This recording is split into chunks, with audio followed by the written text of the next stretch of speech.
What? When can I pick my hair up? When you're old enough. Gladys Pierce is the same age as me, and she's got hers up. Never mind you about Gladys Pierce. Now here, get on with your breakfast. I don't see why I can't have it cut. That'd be better than nothing. Macy Blake had hers cut last week, and it looks lovely. Never mind you about Macy Blake either. She's common. Miss Pritchard doesn't think so. Miss Pritchard likes Macy Blake a lot. She said it looked ever so nice. What? Her hair. And stop sniffling. Sniffle, sniffle, sniffle. Haven't you got a handkerchief? Yes, but it's a clean one. Never mind, use it. The child can't help having a cold. She can blow her nose, can't she? Even if she has got a cold. Dottie Watson's got a terrible cold. She's had it for weeks. It went to her chest, and then back to her head again. It's the worst of schools. You're always catching something. Miss Pritchard's awful mean to Dottie Watson. She said she had enough of it. Enough of what? Her cold. There goes that child again. They kept me awake all night. I'm very sorry, I'm sure. I wasn't blaming you. The night before last night it was the hot water pipes. You ought to have them seen to. You know as well as I do, you can't stop them from making that noise every now and then. I don't know why you don't get a plumber in. Because I do not consider it necessary. What if you slept in my room? Gurgle, gurgle, gurgle all night long. It's all very fine for you to hear at the end of the passage. You don't have to sleep there. What's that supposed to mean? You know perfectly well what I mean. Listen to me, Doris Gal. I've got a perfect right to complain, and well, you know it.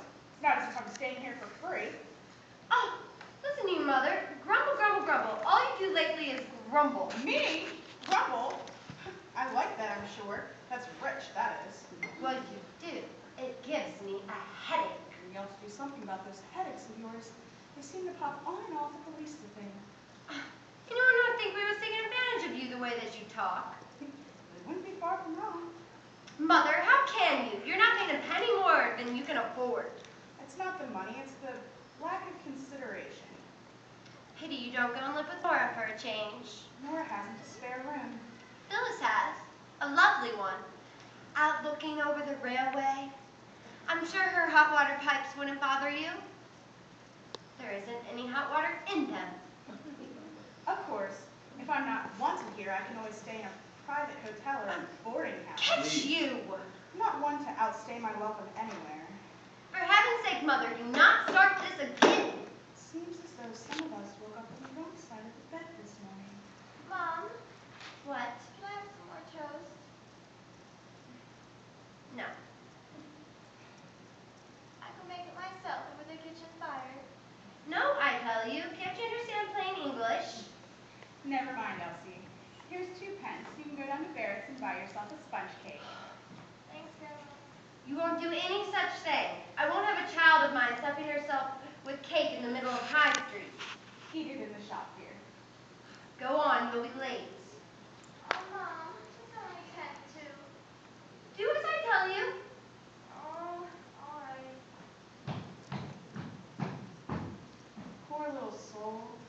I'll trouble you not to spoil Elsie, Mother. Spoil her better than half starving her. Are you insinuating that I'm I not starved? insinuating anything. Elsie's getting to be a big girl. She only had 1 bit of toast and she used that for her eggs. I saw her. Be very much obliged if in the future you keep your 2 pences to yourself. Very well. If I'm to be abused every time I try and bring a little happiness into the child's life. Anyone would think that I ill-treated her with the way that you talk. You certainly never know. I don't do any such thing, and I wish that you'd be quiet. There's no need to lose your temper. I am not losing my temper. If I had known when you were Elsie's age what you were going to turn out like I've given you what for, I can tell you. Pity you didn't, I'm sure. One thing's for sure, I never spanked any of my children. I wish you'd leave me to raise her in my own way. That coat's been hanging over for weeks and a fat lot you care. I've dosed her for it, haven't I? The whole house reeks of Apex. What more can I do? You ought to have Dr. Bristow seen to last Saturday when it was so bad. He'd have cleared it up right away. could turn into bronchitis. Mrs. Henderson's Muriel got bronchitis all through neglecting a cold. The poor child couldn't breathe. They had to have 2 kettles going night and day. I suppose your precious Dr. Bristow told you all that. Yes, he did. And once more he saved the girl's life if you asked Mrs. Henderson. Catch me asking Miss Henderson anything. Not likely. Stuck-up thing. Miss Henderson's a very nice, ladylike woman. Just because she's quiet and a bit reserved doesn't mean she's stuck up. She thinks she is anyway. Lady Mountbatten. Really, Doris, make me tired sometimes. You really do. If you're so fond of Miss Henderson, it's a pity you don't go see more of her more often. I notice you don't go there very often. I go when I'm invited. Exactly. She's not the type of woman who likes people popping in and out of the least of things. We can't all be Amy Fawcett. And what's the matter with Amy Fawcett? Well, she's common for one thing. She dyes her hair for another, and she's a bit too free and easy around her nowadays. Well, she doesn't put on airs anyway. I should think not after the sort of life she's led. And how do you know what sort of life she's led? Anyone would know what sort of life she's led. You only have to look at her. I'm a woman of the world. You can't put a rule over my eyes. What? Elsie, what are you doing? Don't untidy everything like that. What are you looking for?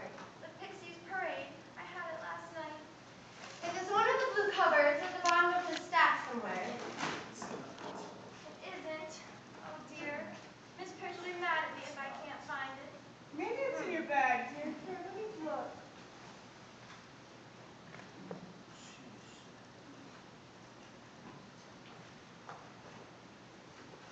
Is this it?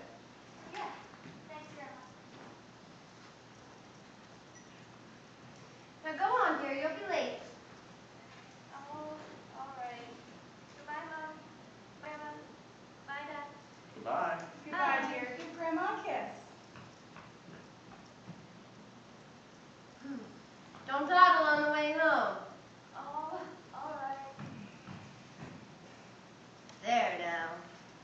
If you're going down to the shops this morning, you probably need too much to brown your reel of white cotton. I thought you were coming with me. I really don't feel up to it. I'll put it on my list.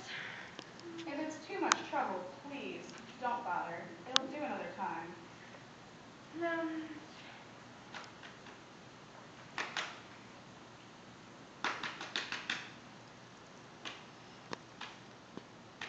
Henry, it's past 9. I know. You'll be late. Never mind. That's a nice way to talk, I must say.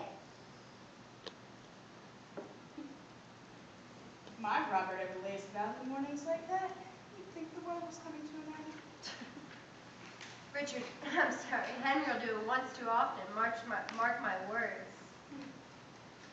Well, that corner's finished. You're going to have to move now. I've got to clear the table.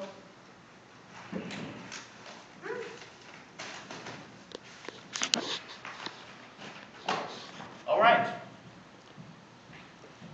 Wicked waste. What's the matter with him? How do I know? Came in awful late last night. Where'd he been? How should I know? Didn't you ask him? I wouldn't demean myself. Been drinking? No. Certainly sounded like it to me, all that banging about. You know as well as I do that Henry never touches a drop. I know he says he doesn't. Oh, do shut up, Mother. We're not all like Father. Watch your tongue, Doris Gal. I don't want you to hear anything against the memory of your poor father. I was. Yes, you were. You were insinuating again. Father drank, and you know it. Everybody knows it. You're a wicked woman. It's true. Your father was a gentleman, which is more than you can say about your husband with all of his nut classes and book readings. Nut classes indeed. Mind your own business. What's up? Where were you last night? What? Mother wants to know, and so do I. I was kept late at the shop last night and I had a bit of dinner in town. Who with? Charlie Henderson.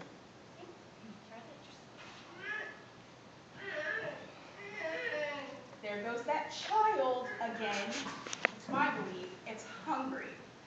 Wonder you don't go and give it a 2 pence to buy it a sponge cake.